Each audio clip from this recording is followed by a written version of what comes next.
நல்லா படிச்சோம் டெஸ்ட் எக்ஸாம்லலாம் படிச்சது மறந்து போதா? இந்த வீடியோ பாருங்க. எல்லாருக்கும் வணக்கம். Welcome to study with Pinky. இந்த video one of the requested video தான். உங்களை நிறைய பேர் என்கிட்ட அக்கா நான் நல்லா தான் படிக்கிறேன், ஆனா எக்ஸாம் இல்ல டெஸ்ட் அப்ப மட்டும் மறந்து போயிடுது அந்த மாதிரி கமெண்ட் பண்ணிருந்தீங்க. ஸோ உங்களுக்கு படிச்சதெல்லாம் மறந்து போயிடுதே அப்படின்ட்டு கவலைப்படாதீங்க. இன்னைக்கு வீடியோ டோட்டலி உங்களுக்கு தான். இன்னைக்கு வீடியோல நீங்க படிச்சது மறக்காம சூப்பரா மெமரி பண்ண 10 டிப்ஸ் ட்ரிக்ஸ் மெமரி டெக்னிக்ஸ் தான் ஷேர் பண்ண போறேன். கண்டிப்பா உங்களுக்கு யூஸ்ஃபுல்லா இருக்கும். ஸோ வீடியோ ஃபுல்லா பாருங்க. அதுக்கு முன்னாடி நீங்க சப்ஸ்கிரைப் பண்ணாம பார்த்துட்டு இருக்கீங்கன்னா ஒரு செகண்ட் டைம் எடுத்து சப்ஸ்கிரைப் பண்ணிக்கோங்க. Thanks in advance. இப்போ let's get started. Memory technique 1, slow and ஸ்டடியா படிங்க. ரொம்ப ஃபாஸ்டா படிச்சீங்க அப்படின்னா நார்மலாவே நமக்கு புரியாது அண்ட் நம்ம பிரெயினுக்கும் புரியாது.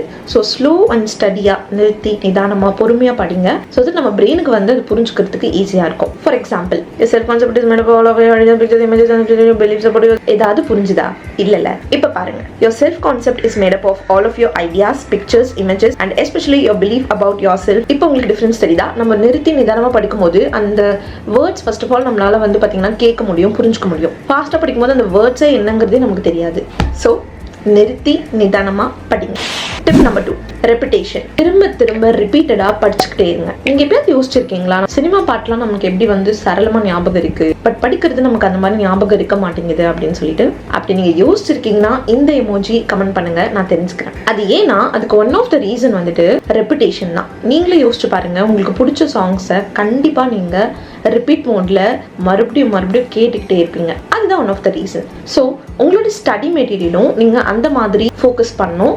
எப்படி உங்களுக்கு பாட்டோட லிரிக்ஸ் ஞாபகம் இருக்கோ அந்த மாதிரி நீங்க படிச்சது முக்கியமான மெமரி பண்ண வேண்டியதெல்லாம் உங்களுக்கு ஞாபகம் இருக்கணும் அப்படின்னா ஸோ உங்க ஸ்டடி மெட்டீரியலை நீங்க ரெப்பிட்டேஷன் கொடுத்துட்டே இருங்க. திரும்பி திரும்பி படிச்சுக்கிட்டே இருங்க. கண்டிப்பா உங்களை அப்படியே நான் மக்கப் பண்ண சொல்ல புரிஞ்சுக்கிட்டு அகைன் அண்ட் அகைன் படிச்சுக்கிட்டே இருங்க. ஏன்னா இங்க ரெப்பிட்டேஷன் தான் key. Memory technique number 3, recall பண்ணுங்க. ஸோ ரீகால் பண்றதுனா, இப்போ நீங்க ஒரு கான்செப்ட் இல்ல போயம் படிக்கிறீங்கன்னா புக்கை முடிச்சுட்டு ஓகே என்ன படிச்சோம் அப்படின்ட்டு யோசிச்சு பார்க்கறது தான் ரீகால். That's it. நம்மளோட லாங் டேர்ம் மெமரிக்கு அது ரொம்பவே ஹெல்ப் பண்ணும். இப்போ படிச்சது இப்போ நாளைக்கு டெஸ்ட்டுக்கு மட்டும் உங்களுக்கு யூஸ்ஃபுல்லாக இருக்கிறது, இல்லை மிட்டம் டெஸ்ட்டுக்கு மட்டும் யூஸ்ஃபுல்லாக இருக்கிறது ஷார்ட் டேர்ம் மெமரி. அதுவே இப்போ படிக்கிறது உங்களுக்கு quarterly, half yearly and annual exam வரைக்கும் ஞாபகம் இருக்கிறது தான் லாங் டேர்ம் மெமரி. ஸோ உங்களுக்கு லாங் டேர்ம் மெமரியை நீங்கள் பெனிஃபிட் பண்ணுறது தான் ரொம்ப நல்லது. அதுக்கு இந்த ரீகால் பண்ணுற மெத்தட் ரொம்ப யூஸ்ஃபுல்லாக இருக்கும். அது மட்டும் கிடையாது, இப்போ உங்களுக்கு ஒன்று படித்தது புரிஞ்சுதா அப்படிங்கிறத டெஸ்ட் பண்ணுறதுக்கும் உங்களுக்கு இந்த ரீகால் மெத்தட் யூஸ்ஃபுல்லாக இருக்கும். அண்ட் இப்போ நீங்கள் ஒரு விஷயத்தை படிக்கிறீங்க, க்ளோஸ் பண்ணிவிட்டு நீங்கள் யோசிச்சு பார்க்கும்போது ரீகால் பண்ண நினைக்கும் போது எந்த இடத்துல நீங்கள் தடுமாறுறீங்க, எந்த இடத்துல ஸ்டக் ஆகுறீங்க, ஸோ எங்கே மறக்குது அப்படிங்கிறத நமக்கு ஒரு ஃபீட்பேக் கொடுக்கும் இந்த ரீகால் மெத்தட். ஸோ ரீகால் பண்ணி சொல்லி பாருங்கள். ஜஸ்ட் ஒரு கான்செப்ட் ஒரு பேரா படிக்கிறீங்கன்னா புக்கை மூடி வச்சுட்டு இல்லை கண்ணை மூடிட்டு ஓகே என்ன படித்தோம் அப்படிங்கிறத ஞாபகப்படுத்தி பாருங்க. டெக்னிக் நம்பர் 4, ரீகால் பண்ணுறதுக்கு ரிலேட்டட் தான். என்னன்னா நீங்கள் போன டிப்பில் நான் சொன்ன மாதிரி நீங்கள் ரீகால் பண்ணதை நினச்சி பார்க்கறது இல்லை சொல்லி பார்க்கலாம். பட் இந்த டிப்பில் நீங்கள் எழுதி பார்க்கலாம். இப்போது ஒரு கான்செப்ட் அதே மாதிரி நீங்கள் படிச்சிட்டிங்கன்னா மூடி வச்சுட்டு ஒரு ரஃப் நோட் இல்லை குட்டி பேப்பரில் எடுத்து நீங்கள் எழுதி பார்க்கலாம். எழுதி பார்த்துட்டு இருக்கும்போதே எங்கேயாவது ஸ்டக் ஆகுறீங்கன்னா ஒன்றும் பிரச்சனை இல்லை, புக் ஓப்பன் பண்ணுங்கள், எங்கே ஸ்டக் ஆகுறீங்கன்னு பாருங்கள். ஸோ உங்களுக்கு ஃபீட்பேக் கிடைக்கும். ஓகே இதுதான் ஸ்டக் ஆகுது. ஸோ இந்த மாதிரி நீங்கள் பார்த்தீங்கன்னா ரீகால் பண்ணுறதுக்கு நம்ம என்ன படித்தோம் அப்படிங்கிறத சொல்லியும் பார்க்கலாம், இல்லை எழுதியும் பார்க்கலாம். மொத்தத்தில் ரீகால் பண்ணுறது ஒரு நல்ல memory technique. Memory tip number 5, mind maps. So mind map பார்த்தீங்கன்னா சிம்பிளாக சொல்லணும்னா ஒரு டயக்ராம். ஓகே அது உங்களுக்கு விஷுவலாக உங்கள் படிக்கிற மெட்டீரியலாக அந்த கான்செப்டை ஆர்கனைஸ்டாக இருக்கிறதுக்கு ஹெல்ப் பண்ணும். ஸோ அது புரிஞ்சுக்கிறதுக்கு உங்களுக்கு ரொம்ப யூஸ்ஃபுல்லாக இருக்கும். விஷுவலி உங்களுக்கு நல்லா இருக்கும் பார்க்கறதுக்கு. நீங்கள் ஒரு விஷுவல் லேர்னர்னா அது உங்களுக்கு one of the best study இல்லை மெமரைசேஷன் டெக்னிக் அப்படின்னு நான் சொல்வேன். ஃபார் எக்ஸாம்பிள், இது நான் ரீசெண்டாக எடுத்த ஒரு புக் நோட்ஸ். புக்கில் நான் படித்ததை எடுத்த நோட்ஸு. ஸோ இது பார்த்தீங்கன்னா உங்களுக்கு எக்ஸாம்பிளுக்கு காமிக்கிறேன். எக்ஸாம்பிளுக்கு நான் ரீசெண்டாக எடுத்ததில் இது இருக்குது. ஸோ இதுதான் பார்த்தீங்கன்னா ஒன் ஆஃப் த எக்ஸாம்பிள் உங்களுக்கு மைண்ட் மேப்க்கு. ஸோ உங்களுக்கு மேப் மாதிரி இருக்குது. இப்போ பார்த்தீங்கன்னா அது ஒரு ஸ்டெப் பை ஸ்டெப்பாக எனக்கு ஈஸியாக புரிஞ்சுக்க முடியுது. ஸோ அந்த ஒரு பேராகிராஃப் இல்லை இது எக்ஸ்பிளைன் பண்ணுறத ஈஸியாக எனக்கு இந்த ஸ்டெப் பை ஸ்டெப்லேயே பார்த்தீங்கன்னா புரியும். ஃபஸ்ட்டு இம்பாசிபிள், அடுத்து பாசிபிள், அடுத்து ப்ராபபிள், அடுத்து கிவன் அப்படிங்கிறது எனக்கு இந்த ஸ்டெப்ஸில் ஈஸியாக புரியுது. ஸோ இந்த மாதிரி ஸ்டெப் பை ஸ்டெப் விஷயத்துக்கு இல்லை ஒரு விஷயத்துக்கு நிறைய யூசஸ் இருக்குன்னா அதுக்கு நடுவில் அந்த கான்செப்டை போட்டுட்டு அங்கங்கே நீங்கள் ப்ராக்கெட்ஸ் யூஸ் பண்ணிவிட்டு அங்கே ஒரு சர்க்கிள் இல்லை ரெக்டாங்கிள் ஸ்கொயர் போட்டுட்டு அதோட யூசஸ் எழுதலாம். ஒரு பர்டிகுலர் கான்செப்ட் ஒரு பர்டிகுலர் விஷயத்தோட நிறைய யூசஸ் இருக்குன்னா அதை நடுவில் வச்சுட்டு அதை சுற்றி யூசர்ஸ் வந்து நீங்கள் போடலாம் ஒரு சர்க்கிள் மாதிரி. ஸோ இது வந்து உங்களுக்கு அந்த இன்ஃபர்மேஷன் வந்து இப்போ ஒரு பேராகிராஃப் இல்லை 2 பேராகிராஃபில் இருக்குன்னா அது வந்து ஒரு மைண்ட் மேப்பில் உங்களுக்கு வந்து ஆர்கனைஸ் பண்ணுறதுக்கு மட்டும் இல்லை, நமக்கு படிக்கிறதுக்கு அண்டர்ஸ்டாண்ட் பண்ணிக்கிறதுக்குமே ஈஸியாக இருக்கும். அடுத்தது ஃப்ளாஷ் கார்ட்ஸ் உங்களுக்கு மெமரி பண்ணுறதுக்கு ரொம்ப ஹெல்ப் பண்ணும். அண்ட் அது ஒரு நல்ல ரிவிஷன் பண்ணுற மெமரைசேஷன் டெக்னிக் அப்படின்னு சொல்வேன். ஸோ உங்களுக்கு ஃப்ளாஷ் கார்டு வந்து பார்த்தீங்கன்னா ஆஃப்லைனில் நீங்கள் ஒரு ப்ராப்பர் ஃப்ளாஷ் கார்ட்ஸில் கூட நீங்கள் ட்ரை பண்ணலாம். உங்களுக்கு வேணால் நான் அமேசான் லிங்க் டிஸ்கிரிப்ஷனில் கொடுத்துட்டு செக் பண்ணிக்கோங்க. பட் ஃப்ரீயாகவும் பண்ணிக்கலாம். மொபைலில் வந்து பார்த்தீங்கன்னா நிறைய ஆப்ஸ் இருக்குது ஃப்ளாஷ் கார்ட்ஸ்க்கு, லைக் குவிஸ்லெட், ஃப்ளாஷ் கார்ட்ஸ் அந்த மாதிரி சொல்லிட்டு.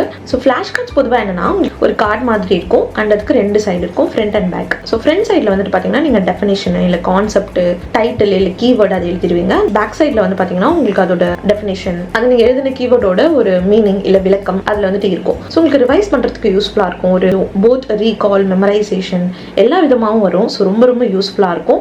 அண்ட் ஒரு வகையில் உங்களுக்கு ஃபன்னாக இருக்கும் படிக்கிறதுக்கு, கார்ட்ஸ் மாதிரி இருக்கிறதுனால. ஸோ முக்கியமாக உங்களுக்கு ரிவிஷனுக்கு வந்து பார்த்தீங்கன்னா ரொம்ப யூஸ்ஃபுல்லாக இருக்கும். 7th மெமரி டெக்னிக் வந்து பார்த்தீங்கன்னா நியூமோனிக்ஸ். ஸோ நியூமோனிக்ஸில் வந்து பார்த்தீங்கன்னா ஆக்சுவலாக நிறைய வகைகள் இருக்குது. அண்ட் அதில் ஒரு வகை வந்து பார்த்தீங்கன்னா அக்ரோனம். ஸோ உங்களுக்கு வந்து அது மெமரி பண்ணுறதுக்கு யூஸ்ஃபுல்லாக இருக்கும். உதாரணத்துக்கு ஸ்பெக்ட்ரமில் இருக்கிற கலர்ஸ் வந்துட்டு பார்த்தீங்கன்னா விப்ஜயோர் அப்படின்னு சொல்லுவோம். ஸோ இதோட ஃபுல் ஃபார்ம் வந்து நமக்கே தெரியும், violet, indigo, blue, green, yellow, orange, red. So எவ்வளோ ஈஸியாக இருக்குது பாருங்க. இதை வந்து பார்த்தீங்கன்னா அக்ரோனம். ஸோ இது ஒரு வகையான நியூமோனிக்ஸ். ஓகே, அடுத்த டிப்குள்ளே போகிறதுக்கு முன்னாடி ஒரு குட்டி ஃபன் திங். ஸோ உங்களுக்கு வந்து ஜாலியாக ஜிம்கான அந்த சாங் தெரியும்னா அந்த பாட்டில் இந்த லைன் வரும் இல்லைங்களா, எப்போ லைஃப் திரும்பலாம். இந்த லைனை இப்போ கமெண்ட்ல போயிட்டு கம்ப்ளீட் பண்ணுங்க. உங்களுக்கு தெரியும்னா இதுக்கப்புறம் என்ன வரும் அப்படின்ட்டு கமெண்ட் பண்ணுங்க. பண்ணிட்டீங்களா? அப்படி நீங்கள் பண்ணியிருந்தீங்கன்னா இந்த சாங்கை வந்துட்டு நீங்கள் மறுபடியும் போய் சர்ச் பண்ணி கேட்கல, அகெயின் வந்து நீங்கள் ஒன்றும் ரிவைஸ் பண்ணி பார்க்கல. எப்படி உங்களுக்கு நான் கம்ப்ளீட் பண்ணுங்கன்னு சொல்லும்போது இமீடியட்டாக உங்களுக்கு அந்த லைன் ஞாபகம் வருது, கரெக்டாக தோணுது, கமெண்ட் பண்ணீங்க. இப்படி ஆட்டோமேட்டிக்காக அது நடக்குது. ஏன்னா மூவி சாங்ஸ்லாம் வந்துட்டு பார்த்தீங்கன்னா அந்த ஒரு rhyming, music and also repetition. உங்களுக்கு நான் போன ஒரு டிப்ல ஷேர் பண்ண மாதிரி நமக்கு பிடிச்ச சாங்ஸை நம்ம மறுபடியும் கேட்டுகிட்டே இருப்போம். ஸோ எப்படி வந்து ஒரு சினிமா சாங்ஸ் நமக்கு ஈஸியாக மெமரி ஆகுதோ அதே மாதிரி உங்களோட ஸ்டடி மெட்டீரியலில் எதெல்லாம் வந்து ஃபன்னாக கொஞ்சம் ஒரு பாட்டு மாதிரி உங்களால் வந்து பீட் பண்ணி படிக்க முடியுமோ அதை வந்து நீங்கள் படிக்கலாம். முக்கியமாக உங்களுக்கு கஷ்டமாக இருக்க ஒரு பேராகிராஃப் அதை மட்டும் உங்களால் மெமரி பண்ணவே முடியல அப்படின்னா அது வந்து ஸ்பெசிஃபிக்காக நீங்கள் மாதிரி ஒரு பாட்டு மாதிரி கிரியேட் பண்ணி நீங்கள் பண்ணலாம். எப்படி நமக்கு மூவி சாங்ஸ் ஈஸியாக வந்து மெமரி ஆகுதோ அதே மாதிரி இதுவும் நமக்கு வந்து பார்த்தீங்கன்னா மெமரி ஆகும். ஸோ உங்கள் ஸ்டடி மெட்டீரியலை நீங்கள் அந்த மாதிரி படிக்கலாம். ஃபார் எக்ஸாம்பிள் உங்களுக்காக வந்து பார்த்தீங்கன்னா அந்த போயமோட சாங் வந்து கிரியேட் பண்ணி உங்களுக்கு வீடியோஸ் ஷேர் பண்ணிட்டு இருக்கேன். ஸோ அதில் வந்து பார்த்தீங்கன்னா ஃபர்ஸ்ட் நான் பண்ணது வந்து 10th ஸ்டாண்டர்டோட லைஃப் போயம். ஸோ அதை நான் பண்ணி எனக்கு தெரிஞ்சு 2 வீக்ஸ் ஆயிடுச்சுன்னு நினைக்கிறேன். அண்ட் கண்டிப்பாக இப்போ நான் ரிவைஸ் பண்ண எதுவுமே பண்ணல. பிங்கி ப்ராமிஸ் இப்போதைக்கு எனக்கு அவுட் ஆஃப் த மைண்ட் ஞாபகம் இருக்கிற வரைக்கும் ஷேர் பண்றேன். Let me but live my life from year to year with forward face and unreluctant soul, not hurrying to, not turning from the goal, nor mourning for the things that disappear. Third line தானான்னு எனக்கு தெரியல. Anyways but ஓரளவுக்கு எனக்கு ஞாபகம் இருக்குன்னா கண்டிப்பாக நான் எதுவுமே வந்து ரிவைஸ்லாம் பண்ணல, அதை பார்க்கவே இல்லை.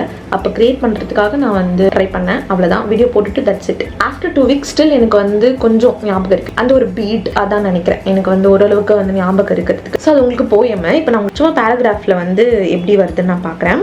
ஸோ இதில் இந்த புக்கில் இருக்கிற இந்த ஒரு லைன்ஸ் வந்துட்டு சும்மா ஒரு சாங் மாதிரி நம்ம படிக்கிறதுனா, ஸோ பார்த்தீங்கன்னா அந்த லைன் சும்மா ஃபஸ்ட்டு படிக்கிறேன். அப்போ தான் உங்களுக்கு எப்படி சப்போஸ் உங்களுக்கு கஷ்டமாக இருக்கிற ஒரு பேராகிராஃபை வந்து மியூசிக் மாதிரி சாங் மாதிரி ராகம் போட்டு படிக்கிறதுக்கு உங்களுக்கு புரியறதுக்கு. Fortunately it is not difficult. You simply use the 4 Ds: desire, decisiveness, determination and discipline. Okay, 3 lines தான். இப்போ பார்ப்போம். Fortunately it is not difficult. Simply use the 4 Ds: desire, decisiveness, determination and discipline. காமெடியாக இருக்குது, but உங்களுக்கு புரிஞ்சுதுன்னு நினைக்கிறேன். Next, நீங்கள் படிக்கிற கான்செப்டை வாய்ஸ் ரெக்கார்ட் பண்ணிவிட்டு நீங்களே மறுபடியும் அகேன் அண்ட் அகேன் கேட்டுகிட்டே இருங்க. இப்போ நீங்கள் விஷுவலாக வந்து பார்த்தீங்கன்னா படிக்கிறீங்க, அட் த சேம் டைம் ஆடிட்டரியாக நீங்கள் வந்து கேட்குறீங்க, அதுவும் உங்களோட வாய்ஸை நீங்கள் கேட்குறீங்க. அப்படிங்கும்போது உங்களுக்கு அதை வந்து புரிஞ்சுக்கிறதுக்கு அண்ட் படிக்கிறதுக்கு ஈஸியாக இருக்கும். அண்ட் ஆல்சோ அது ஒரு சென்ஸை வந்துட்டு இன்க்ளூட் பண்ணுது, ஹியரிங் சென்ஸ். இந்த மெமரி டெக்னிக் ஆக்சுவலி எனக்கு ஒர்க் ஆனது ஸ்கூல் அண்ட் காலேஜில். முக்கியமாக புரியாதது அப்படிங்கிறத விட மறக்கவே கூடாது அப்படிங்கிறது முக்கியமான விஷயங்கள், போயம் அதெல்லாமே வந்து பார்த்தீங்கன்னா இந்த மாதிரி சும்மா ரெக்கார்ட் பண்ணிவிட்டு அதே வந்துட்டு ஒரு 2-3 வாட்டி லிசன் பண்ணுவேன். பேக்கில் புக்ஸ்லாம் எடுத்து வைக்கும்போது சும்மா அதை ஒரு ஓரமாக லிசன் பண்ணிடுவேன், அப்படியே வச்சுட்டு போயிடுவேன். அதே மாதிரி ஈவினிங் சும்மா ஒரு அந்த அளவுக்கு ஃபோக்கஸ் பண்ணாத வேலை செய்யும்போது அது வந்து பர்பஸ்ஃபுல்லி நான் உட்காந்து அதை வந்து லிசன் பண்ண மாட்டேன். வேற ஏதாவது பண்ணும்போது ஒரு ஓரமா அதை லிசன் பண்ணிட்டு இருப்பேன், சாங்ஸ் கேட்குற மாதிரின்னு சொல்லலாம். அண்ட் கண்டிப்பா எனக்கு அது வந்து ஹெல்ப் பண்ணிருக்கு. நம்ம வாய்ஸே நம்ம வந்து கேட்கறதுக்கு கொஞ்சம் காமெடியா தான் இருக்கும், பட் இட் ஒர்க்ஸ். கண்டிப்பா வேலை செய்யுது கைஸ், ட்ரை பண்ணி பாருங்க. அடுத்துட்டு உங்களோட மெமரி பவரை வந்து அதிகரிக்கக்கூடிய உணவுகள்லாம் எடுத்துக்கோங்க. ஸோ நம்ம வெளியே பண்றது இதெல்லாம் ஒரு பக்கம், நம்ம சயின்டிபிக்கலி மெமரி ஃபுட்ஸ்லாம் சாப்பிடும்போது நம்ம டயட்ல வந்து இன்க்ளூட் பண்ணும்போது டபுள் த பெனிஃபிட் கிடைக்கும். அது உங்களோட காக்னிட்டிவ் ஃபங்க்ஷனை வந்து இம்ப்ரூவ் பண்ணும், மெமரியை இம்ப்ரூவ் பண்ணும். அண்ட் அந்த மாதிரி என்ன ஃபுட் எல்லாம் வந்து நம்ம மெமரிக்கு வந்து ஹெல்ப் பண்ணும் அப்படின்னு நீங்க தெரிஞ்சுக்கணும்னா ஸ்கிரீன்ல இருக்கிற இந்த வீடியோ கிளிக் பண்ணி பாருங்க. இந்த வீடியோல ஞாபக சக்திக்கு நீங்க என்னெல்லாம் சாப்பிடலாம் அப்படின்னு நான் ஷேர் பண்ணிருக்கேன். கண்டிப்பா உங்களுக்கு யூஸ்ஃபுல்லா இருக்கும். அண்ட் உங்களுக்கு இந்த மெமரி டெக்னிக்ஸ் பிடிச்சிருக்கு, பார்ட் 2 வேணும் அப்படின்னு நினைச்சீங்கன்னா இந்த எமோஜி கமெண்ட் பண்ணுங்க. அண்ட் உங்களை நான் இந்த மெமரி ஃபுட்ஸ் வீடியோல பாக்குறேன். அது வரைக்கும் நல்லா படிங்க, be positive and spread positivity. Tata lovelies, by.